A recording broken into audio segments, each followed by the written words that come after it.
If you're selling your home, there's a good chance you'll be using a realtor to help you through the process. But what does a realtor actually do when helping you sell your home? Well, in this video, I'll be covering 10 things that I think your realtor should do when helping you sell your home.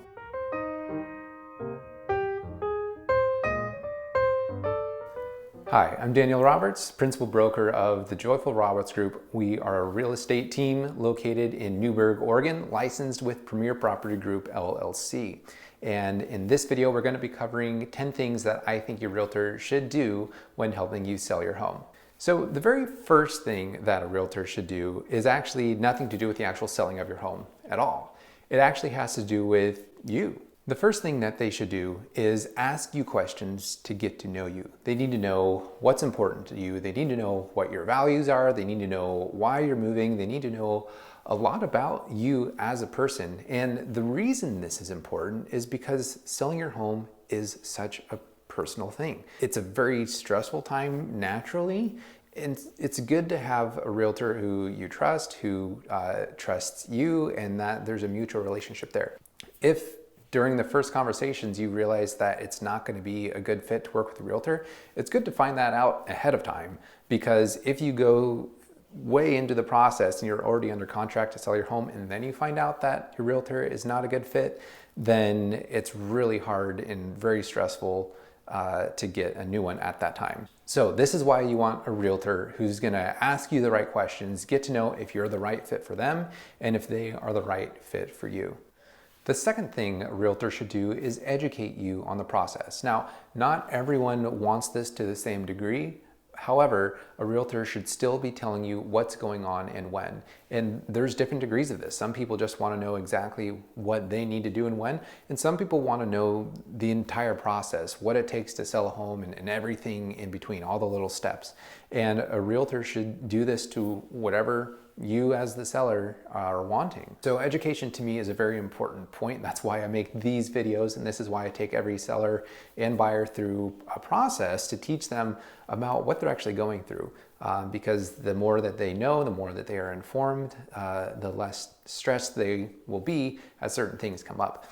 Now, the other side of education is how to actually get your home ready to sell. So I filmed another video about ways to get your home ready to sell, and you can check that out for some more details on that. If you're selling your home, it's important to know what projects are going to have the best return on your investment. It's important to know what things need to be cleaned or not cleaned. So a realtor is going to educate you on how to best prepare your home to sell.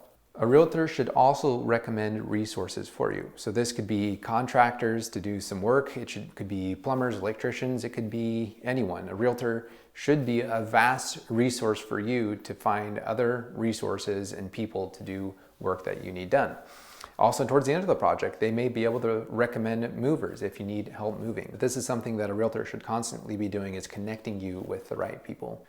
The fourth thing your realtor should help you do is help you budget and plan. What are your next steps? Are you moving in with family? Are you moving out of state? Are you moving locally?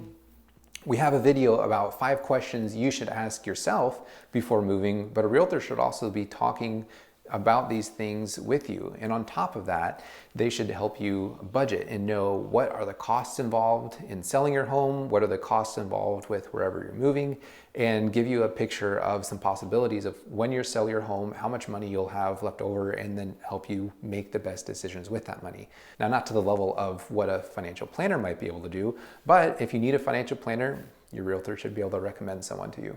The fifth thing that your realtor should do is probably an obvious one: help you determine the right price for your home. Now, in markets that we've seen recently, it almost didn't matter what you priced your home at as long as it was below market value. The home would get bid up maybe $50,000, $80,000 over asking, and no matter how low you bid it, it would just go way over what it was worth anyway. But in more normal markets, it's very important to price a home correctly. Obviously, if you price a home too high, you're gonna miss out on a lot of people coming through the home. They're gonna just think it's too expensive. They're not even gonna see it.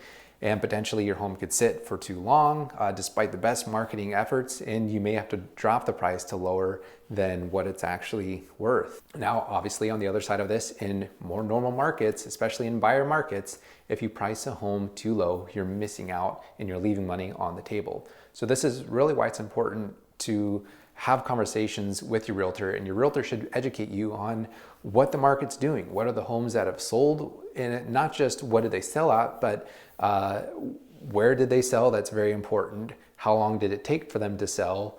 How far above asking price did they sell, or how far below asking price did they sell if they sat on the market for a long time? What were the conditions of the sale? Was it a cash sale? Was it a loan? There's so many different factors that go into what a home sold for, and not all comparable sales are equal. So there's what's called a comparative market analysis that we call a CMA. It's something that looks at the past sales and then determines the value of the home. But there's a lot that goes into this, and there's a lot of local knowledge that's kind of needed for this. There's a recent example of Zillow here in Oregon that recently they stopped their home buying and selling business because the algorithms couldn't get the whole picture that would help a person know, or a company know, what a home was worth. So this is why it's important for your realtor to have local knowledge, to know what's going on, and to be able to give you an accurate depiction, not just what your home is worth compared to the past sales, but also where are we in the market cycle. Now, I did another video about the best time to sell your home in Oregon where I kind of touched on some of these things. So if you're interested, you can check that video out. But the main point is that your realtor should be working with you to get a holistic picture of where the market is and how your home is best going to be positioned in the market so that it can perform the very best. Now, the sixth thing that your realtor should do is prepare marketing for your home. Now, this should go without saying that your realtor should be getting professional pictures taken, getting potentially videos and 3D tours, and whatever is done, it should be done in a professional way, that your realtor is preparing marketing material. Now, when I do my listings, I go all out. I spend quite a bit to properly market homes, and I like to really make sure that as many buyers can see it as possible, and that they can see it in as many mediums as possible, through print, digitally, video, 3D tour, because I want everyone to get as good of a picture as they possibly can of the home, and I want them to have things in the home that they can take with them to remind them of the experience they had inside the home. But whatever your realtor does, they should be doing a fair amount on the marketing side, because this is the bulk part of what you're paying them for, is to market your home and get it sold. The seventh thing your realtor should do is negotiate offers. Now, if there's multiple offers, then they're going to be educating you on what the different offers are, what the pros and cons of each one are. And it's good to know that the highest offer is not always the best offer. I've had situations where the highest offer looked like the best, but the buyer wasn't committed. They got cold feet and they backed out. And it's one of those things that you kind of have to develop a feel for, of what's a good offer and what's not. Some of that has to do with the reputations of the agents submitting the offers. Some of that has to do with just being able to tell from different ways an offer is structured if it's actually really solid or not. Now, this is something that an experienced realtor is going to do a good job and help you determine which offer is actually the best. Negotiating offers is probably one of the most important jobs your realtor will actually do. A trained negotiator can create value where someone else may not see it. Now, by giving a buyer something that they are looking for without giving up something that is very important to you, this can mean the difference of tens of thousands of dollars at times. And depending on what's important to a buyer, you may be able to get $15,000, $20,000 more on the sale of your home. Now, this doesn't happen every time, but I've seen it happen, and I've experienced how great it is to win tens of thousands of dollars for clients because of good negotiation skills. So it's very important that your realtor is a good negotiator, otherwise you could be leaving tens of thousands of dollars on the table. I sometimes tell people that having a good realtor is like having insurance, that you may drive your car for 100,000 miles and never have an accident. But if you don't have insurance and you never crash, you don't really know the difference. But if you do crash, you really want to make sure that you have good insurance. And that's kind of how it is selling a home. Some home sales go fairly smoothly, but there's often ones that are even unexpected, that there's bumps in the road, and that if you don't have a good realtor, it kind of feels like crashing without insurance. So especially on the negotiation side, you want to be prepared. You want a realtor who's going to negotiate well on your behalf. The eighth thing that is kind of similar to what we just talked about is negotiating repairs. When a buyer comes into a house, they're going to do an inspection, and they're going to find things that are wrong, and they're probably going to find a lot of things to ask for.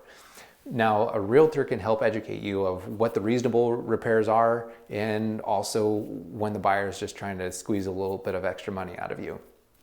Again, this is where good negotiation skills come in. It's important to negotiate strong. It's also important not to offend the other side.